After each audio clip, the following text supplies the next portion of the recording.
So to the governor, I say thank you, and to the families, to the Mothers Against Drunk Drivers, who you would think over time that they're just thousands of people in that organization, and yet they're not. They are just a handful of people who will not let this issue die. So we thank them as well. And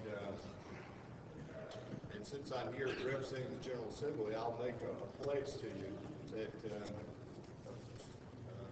Solicitor Trey Gowdy said that he's going to be back here next year, hopefully delineating the gains that were made, the lives that have been saved, and we'll hopefully be standing here with him, with you, pledging our support to bear down even more.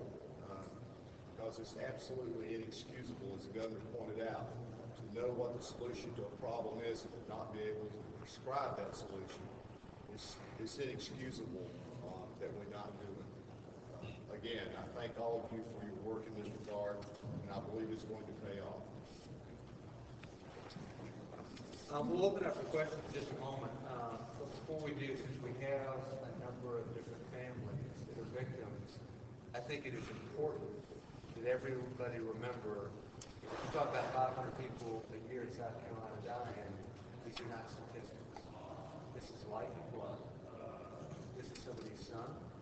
This is somebody's daughter. This is somebody's mom. This is somebody's dad. This is somebody's grandparent. You know? And there is a real way that lives are impacted forever in what happens. So you can have all the laws in the world, but at some level, until you, at a gut level, change heart, there's going to still be somebody gets in the car and says, hey, ain't that big a deal, I'm going to have a couple of beers, but I'll go ahead and get in the car anyway. And to those folks who might contemplate that, I would ask that they listen to the voices that are just about to speak in making a decision that no law can change, and that is the decision you make in whether or not you're going to get behind the wheel of the car, having had a couple of drinks, life or death. Up for it. We talk state of the state. We talk here. She's a hero's hero. Giveaway that she's been incredibly strong in the wake of incredible loss. I would just like to say thank you to the governor, to everyone that put the time and effort into making sure that this law was passed. I guess maybe I should introduce myself. My name is Tanya Spradley. I'm in Kershaw County and Boston Mothers Against Drunk Driving. We lost our 5-year-old son Sullivan while he was riding his bike with his dad on Father's Day.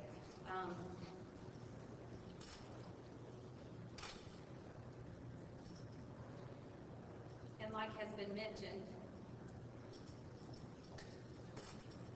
numbers are numbers and statistics are statistics, but we don't want to think that our son's loss was just a number and just a statistic. I just encourage those who are out there drinking and driving and doing the things that they should not be doing to think about him, to think about us, to think about the car you may pass, the family member that you may cause to take their life. Think about what you're doing before you do it, and be responsible for your actions. Thank you again.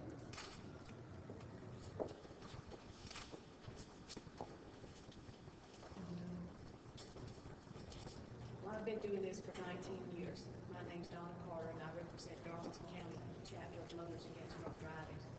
And all I can say is, wow, I feel like we have finally arrived. We're getting a law that I think is going to make a difference in our state, and we are going to see the reduction in fatality. I want to personally thank the governor's office for their support and their push to get this taken care of. I want to thank DPS for their work and being able to sit at the table with the people that helped put this together. like I said, I've been doing this 19 years, and we've passed some good laws, and we've passed some not so good laws, but I think we're headed in the right direction now. And I want to say to law enforcement that I appreciate all the efforts that y'all do, because I'm out there every month with them on the road, and I see what's out there, that we're meeting face to face, day in and day out, during the day and at night. It's not just at night. And if families knew what was out there traveling on the road with them, they would not get in the car with their family and travel anytime. It's just that dangerous. So just remember us as victims of South Carolina. And if you know somebody that's out there doing it, tell them we got a new law now, and we are going to get them.